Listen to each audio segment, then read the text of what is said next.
En 1978 muere una cantante que estuvo aquí. Ella venía de España, pero fue muy famosa, muy importante. María Conesa. Sí, que llega a México muy jovencita, después de que ya era muy conocida en España porque empieza a trabajar en un grupo de cantantes y bailarines infantiles. Desde chiquita la agarraron en España. Estaba tan chiquita que cerraron el teatro un día donde se presentaba porque dijeron que no se podía presentar.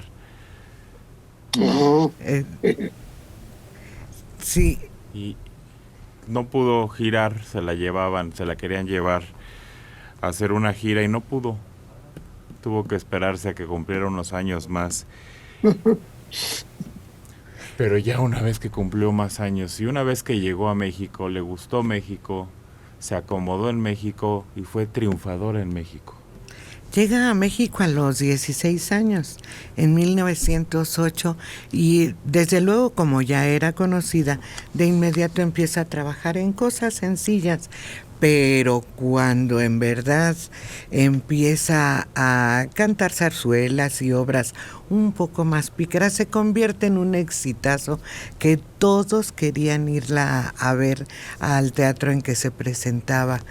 Y lo es invitada por Porfirio Díaz para la celebración del centenario de la independencia. Debió haber sido muy inteligente porque era muy organizada con sus dineros. Sí.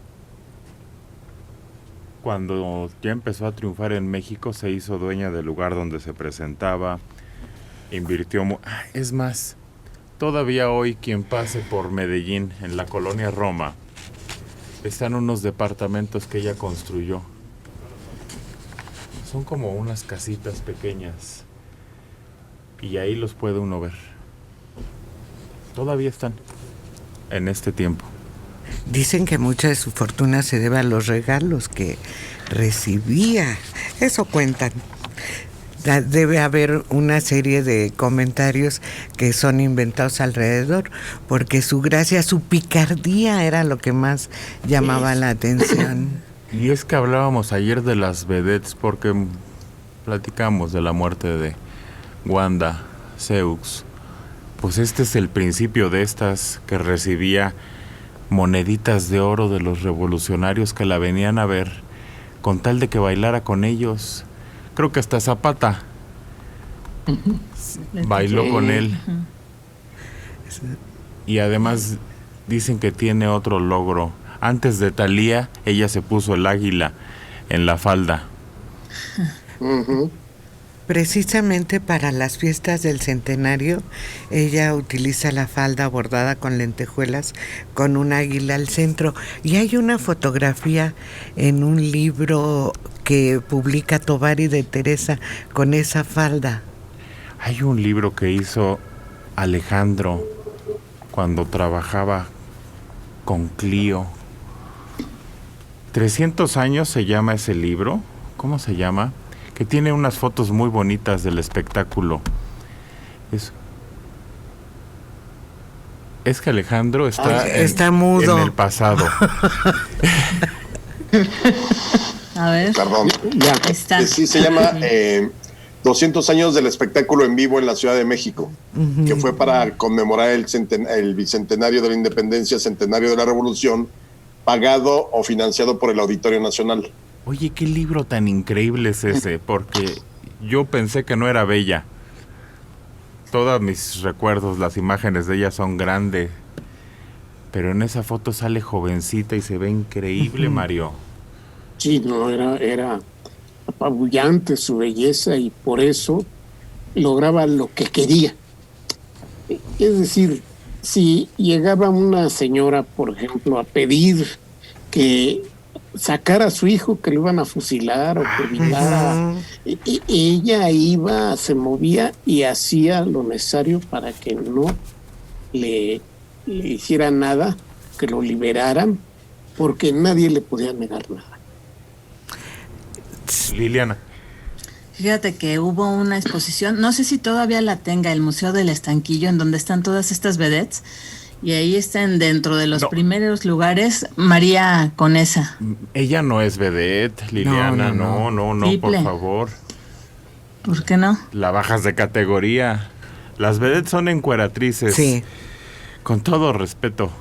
Pero es otra la categoría, no. No, ella actuaba, cantaba, bailaba, pero era popular por su capacidad, por su talento en el escenario. Era otra categoría, ¿no, Dora? Sí, yo creo que ella era una estrella. Ujú. Sí, ella abarcaba muchas de las disciplinas que hoy día consideran que una actriz y una artista completa lo hace. Una mujer que además se identifica con el pueblo mexicano, porque no es fácil. Ella venía de España, llega muy jovencita, pero una vez en España que pisa el escenario jamás lo pudo olvidar. Ahí el hecho de no haber podido asistir a la gira siempre tuvo latente ese deseo. Y cuando llega a México, pues llega muy joven, efectivamente, muy bonita. Yo sí tuve la oportunidad de ver algunas de sus fotos y causa una revolución, porque además se dan cuenta que no es la mujer que viene a desnudarse, sino es la mujer que viene a entrar con el público, a hacer picardías, baila, canta, actúa, y la parte humanitaria que supieron en un momento que existía en ella, ella la supo aprovechar muy bien. A una mujer así no le puedes negar nada, pero con una visión en cuanto al manejo de la economía sensacional, porque no solo invirtió, sino que dio muchas veces a las personas de lo que ella tenía. Y dentro de los mitos que hicieron de ella una mujer irresistible, pues está sus amores, sus regalos, que pues no podemos saber hasta dónde fue cierto. Pero definitivamente creo que es el antecedente, no solo en México, sino en América Latina, de lo que era una estrella. Y se identificó con el pueblo mexicano y además el pueblo la aceptó. La aceptó porque ella, ese detalle del águila y de la falda, en ningún momento se consideró como una afrenta, al contrario. Yo creo que se vio como un homenaje y un reconocimiento al pueblo que la vio siempre como mexicana, aunque ella nunca perdió sus raíces, ¿eh? Su grupo de... ¿Sí la perdió? No. No, ¿verdad? Nunca, Sí, no, nunca, porque siempre tuvo ese acentillo. Sí. No perdió nunca sus raíces, su estilo española. Sí, y su grupo de amigos. Pero sus anécdotas son increíbles, Alejandro. Fíjate que cuando vienen las ocupaciones militares de la Ciudad de México en tiempos de la Revolución, es decir, que entran carrancistas y luego los villistas con zapatistas y así, decían que había dos cosas que no se podían perdonar estando en la Ciudad de México. Una era ir a la villa a ver a la Virgen de Guadalupe y la otra era ver a María Conesa ahí en el Principal. Y cuenta una anécdota de la ocupación de Villa en diciembre del 14, que ya ven, como ahorita decían, era coquetona, muy Pícara. Exactamente, esa es la palabra, pícara. Ajá. La picardía la movía. Entonces dice que en una de las veces que va a Villa a verla, esto es diciembre del 14, pues de pronto ella, pues muy pícara, se sube hasta el balcón donde está él y con un cuchillo le empieza a quitar los botones de la levita de Pancho Villa. No, bueno, ya imagínate a Pancho Villa, se puso así de wow. O sea, entonces al otro día la tuvieron que esconder y se escondió 15 días porque se quería casar inmediatamente con ella. Ves que a ella se le daba fácil lo del matrimonio. Sí, con eso resolvía todo. Exactamente. Sí. Se tuvo que esconder como 15 días porque se había enamorado nada más de haberle ido a quitar la botonadura de la chaqueta militar que traía Villa. Nada más, pues con eso le dijo todo. A lo mejor ustedes sí se han de acordar de un general al que le tumbó el bigote. No me acuerdo del nombre. Sí. Y entonces en el espectáculo ella salía con una navaja y pácatelas con unas tijeras y le cortó el bigote, la mitad del bigote. Creo que fue a Pablo González. Pablo González. Sí, Pablo González. Sí. Y fíjate luego se encerró, voy. Encerró en su camerino terminando el espectáculo y hasta entonces fue cuando dijo ¿qué hice? Me pasé.